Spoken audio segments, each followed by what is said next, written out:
तो देखिएगा कि द्विघात बहुपद एफ एक्स बराबर 3x² माइनस के एक्स माइनस के 4 के शून्य ज्ञात करो।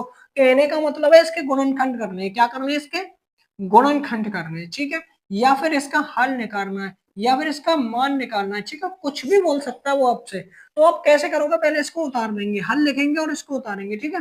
3x² माइनस के एक्स और माइनस के 4 बराबर 0, यहाँ तक कोई समस्या नहीं है। देखो अब क्या करेंगे, हम तो पहले मल्टीप्लाई करते हैं, ठीक है, इनका मल्टीप्लाई करेंगे, कितना हो जाएगा, 4 तिया 12, ठीक है। अच्छा यहाँ कितना है, 1 है, तो हमको जोड़ के या घटा के 1 लानी है। लेकिन मैं बताऊं ये वाला चिन्ह इसी बात की गवाही देता है, जो ये 4 के पास चिन्ह है, ये बोल रहा है कि अब घटा के 1 लाइए। अब हम देखो, अब नॉर्मल तरीके से कंट करते, 12 1 के पाने में आता है कितनी बार, 12 बार, 2 के पाने में कितनी बार आता है, 6 बार, 3 के पाने में कितनी बार आता है, 4 बार, ठीक है। हमें घटा के कितना चाहिए, 1। अगर देखो 12 में से 1 घटा दे तो कितने बचेंगे, 11, मतलब हमें ये वाली संख्या नहीं चाहिए। अगर 6 में से 2 घटाएंगे तो 4 बच रहे हैं, हमें ये संख्या नहीं चाहिए, हमें चाहिए 4 और 3। तो हम कैसे लिखेंगे, लिखेंगे 3x² माइनस के 4x और प्लस के 3x और माइनस के 4 बराबर 0। जब बात घटाने की आएगी तो हमें चिन्ह बदल के लिखने हैं, और जब जोड़ने की आएगी तो हमें चिन्ह सेम रखने हैं, यानी अगर माइनस आगे है तो दोनों माइनस, और प्लस आगे तो दोनों प्लस। अब क्या करेंगे, देखो x की पावर 2 तो 2 बार लिख लेंगे इसे, ये 4 गुणा x कर देंगे इसे करेंगे 3 मल्टीप्लाई x, और ये कितना है, 4 की 4 रहेगा, कोई दिक्कत नहीं। अब क्या करेंगे, यहां से देखो कॉमन चीज कौन सी है, आप जानते हो कॉमन चीज, कॉमन चीज का मतलब है जो दोनों में, x इसमें भी है x इसमें भी है, तो हमने x को बाहर ले लिया, तो यह कितना बचेगा, 3x माइनस के 4।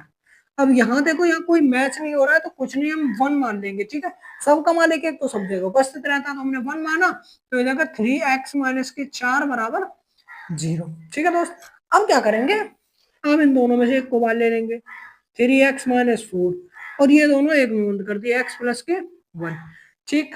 अब इसका हल निकालना, अब क्या करेंगे, इन दोनों को 0 के बराबर रखेंगे, ठीक है, रखेंगे 3x माइनस 4 बराबर 0, तो 3x बराबर 4, क्योंकि ये उधर जाएगा तो प्लस का हो जाएगा, तो x बराबर 4 बटा में 3। अब x प्लस 1 बराबर 0 है, तो x प्लस 1 बराबर 0, तो x बराबर माइनस में, यहां तक कोई दिक्कत। द्विघात बहुपद x² पर 7 के शून्य ज्ञात करो और शून्य को तथा गुणांक के बीच में संबंध की सत्यता की जांच कीजिए। ये दोनों वेरी इंपॉर्टेंट क्वेश्चन है, ठीक है। तो कैसे करेंगे देखना, पहले हल लिखेंगे इसको, ये लिखेंगे x² प्लस के 7x और प्लस के 10 बराबर 0। हमें पहले इसके शून्य ज्ञात करने, यानी कि सेम इसकी तरह वैल्यू निकालनी है, उसके बाद शून्य को हमें शून्य को जोड़कर शून्य को गुणा करके संबंध स्थापित करना है। तो देखो ये हमारा प्लस है, तो ये कहता है कि हमें ये बीच वाली संख्या ने 7 जोड़ के लानी है। तो 10 के खंड क्या रहते हैं, 2 गुणा 5, तो 5 और 2 कितने हो जाएंगे, 7। हमें यही वाली संख्या चाहिए, तो हम लिखेंगे x² प्लस के 5x और प्लस के 2x और प्लस के 10 बराबर 0, ठीक है। अब क्या करना है हमें, अब इनमें से कॉमन लेंगे, देखो x² को हम लिख सकते हैं x गुणा x, ठीक है, 5x को लेते हैं 5 गुणा x, प्लस ये 2x को लेते हैं 2 गुणा x, और इसको लिख सकते हैं 5 गुणा 2, क्योंकि 10 हमने किस में तोड़ा था, 5 गुणा 2 में। अब हमें लेना है कॉमन, तो देखो कॉमन कैसे लेंगे, यहाँ x है यहाँ x है, तो हमने x लिया, तो x प्लस के 5, यहाँ से हमने 2 कॉमन लिया, यहाँ से 2 कॉमन लिया, तो यहाँ कितना हो जाएगा, x प्लस के 5। अब क्या करेंगे, दोनों में से कॉमन ले लेंगे, x प्लस 5 और x प्लस के 2, अब दोनों के बराबर 0 रखेंगे, x प्लस 5 बराबर 0, तो x बराबर -5, और x प्लस 2 बराबर 0, तो x बराबर -2। ये हो गया आधा क्वेश्चन, ठीक है, यहाँ तक क्या हो गया। अब शून्य को तथा गुणांकों के बीच संबंध की सत्यापन, जब ये वाला क्वेश्चन करना है, संबंध सत्यापित करना है, तो सबसे पहले हम क्या करेंगे, एक वैल्यू को मानेंगे अल्फा बराबर, इसे मानेंगे अल्फा बराबर -5 और बीटा बराबर -2। अब करेंगे संबंध ना के बीच संबंध, यानी सत्यता की जांच, सत्य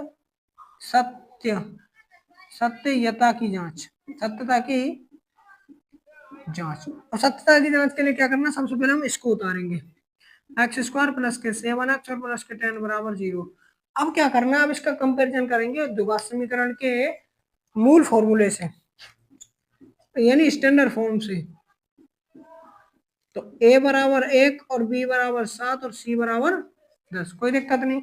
अब निकालेंगे संबंध शून्य को तथा गुणांकों के भी संबंध, तो शून्य करते एक रहता है अल्फा प्लस बीटा बराबर माइनस के बी अपोन ए, और एक रहता है अल्फा इंटू बीटा बराबर सी अपोन ए। अब हमें इनमें वैल्यू रखेंगे और हमारा आंसर आ जाएगा। तो अल्फा की वैल्यू कितनी है -5, तो -5, बीटा की -2, तो प्लस, और देखो ये अपना संग माइनस लेके आए तो कोष्टक लगाना मैं शुरू से बताता आया हूँ, तो लगा देंगे बराबर माइनस ये बी वाला, और ये कितना 7, और एक ही कितना 1, तो -7 बराबर -7, ठीक है, मतलब कोई दिक्कत नहीं। अब ये तो हो गया शून्य को तथा गुणांक शून्य को में संबंध। अब गुणांकों में देखते हैं, गुणांक रहता है अल्फा इंचू बीटा बराबर रहता है, तो हम लिखेंगे अल्फा इंचू बीटा बराबर सी अपॉन ए। तो अल्फा कितनी है हमारी -5, और बीटा कितनी है -2, तो लिखेंगे -5 गुणा -2 बराबर सी कितनी है, सी तुम्हारी 10 है, बटा में 1 है, तो देखो 5 दूनी 10 -10 बराबर 10, कोई दिक्कत। अब देखते हैं नेक्स्ट क्वेश्चन। बच्चों अब देखते हैं नेक्स्ट क्वेश्चन। देखो नेक्स्ट क्वेश्चन है वह दिमाग वो याद करो जिसके शून्य का 3 प्लस अंडर रूट 3 था, तो 3 माइनस अंडर रूट 3, जब शून्य दे रखे हैं तो एक को मानेंगे अल्फा बराबर 3 प्लस अंडर रूट 3, ठीक है, और एक को मानेंगे बीटा बराबर 3 माइनस अंडर रूट 3, और मैंने तुम्हें ऊपर निकालने का फॉर्मूला पहली क्लास में बताया था, क्या रहता है एक्स स्क्वायर माइनस रहता है minus alpha plus beta x, और अल्फा इंटू बीटा बराबर 0, ठीक। अब क्या करना है, वैल्यू पुट कर देनी है, तो एक्स स्क्वायर माइनस के अल्फा की जगह 3 प्लस के अंडर, और प्लस के बीटा की जगह पे 3 minus under root upon x, और यहाँ क्या करेंगे 3 प्लस के अंडर रूट 3 और 3 माइनस के अंडर रूट 3, तो ये इससे कट जाएगा, 3 और 3 के होंगे 6, और ये हो जाएगा 6x, तो एक्स स्क्वायर माइनस के 6x, और प्लस ये हो जाएगा 9 9 में 3 गए तो 7। अच्छा अब ये कैसे आया, तो देखो ये a प्लस बी है और ये माइनस बी है, तो ये हो जाएगा A square minus B square, square कर लेना आंसर आ जाएगा, ठीक। अच्छा अब देखो next question, 2x square minus 3x में पी का एक शून्य दूसरे शून्य का व्युत्क्रम है, तो पी का मान होता है, कहने का मतलब जब इनके शून्य आएंगे तो एक होगा वो उसका व्युत्क्रम होगा, जैसे एक हमारा शून्य 4 है तो इसका व्युत्क्रम 1/4 रहेगा, ऐसे ही इन दोनों का सॉल्यूशन है, इसका सॉल्यूशन ऐसी संख्याओं में आने वाला है, तो देखो ना ए शून्य के, ठीक है, तो एक बटे ए कर लेंगे, क्योंकि ये माना ये शून्य करो एक बटे क्यों करे, क्योंकि व्युत्क्रम और व्युत्क्रम हम इसको उल्टा कर देंगे, उल्टा हो गया। अच्छा कब व्युत्क्रम है तब वो पी का मान होता है, अब क्या करेंगे पहले पी के मान के लिए इसे कंपेरिजन करेंगे, 2x स्क्वायर माइनस के 3x प्लस के पी बराबर 0, तो ए x square plus k b x और प्लस के सी बराबर 0, तो ए बराबर 2 और बी बराबर -3 और सी बराबर पी। अब हमें क्या करना है, यहाँ हमें पता है अल्फा इंटू बीटा बराबर कितना रहता है सी अपॉन ए, तो अल्फा इंटू बीटा ये रहा ना ए गुणा एक बटे, क्योंकि ये अल्फा है और ये बीटा है। अच्छा बराबर में सी अपॉन सी कितनी है हमारे पी, एक है कितना है 2, तो यहाँ से क्या करेंगे ए से कर जाएगी, तो ये इतना आ जाएगा, तो 1 गुणा 2 बराबर पी, तो यहाँ से पी का मान कितना आ गया 2, ठीक है।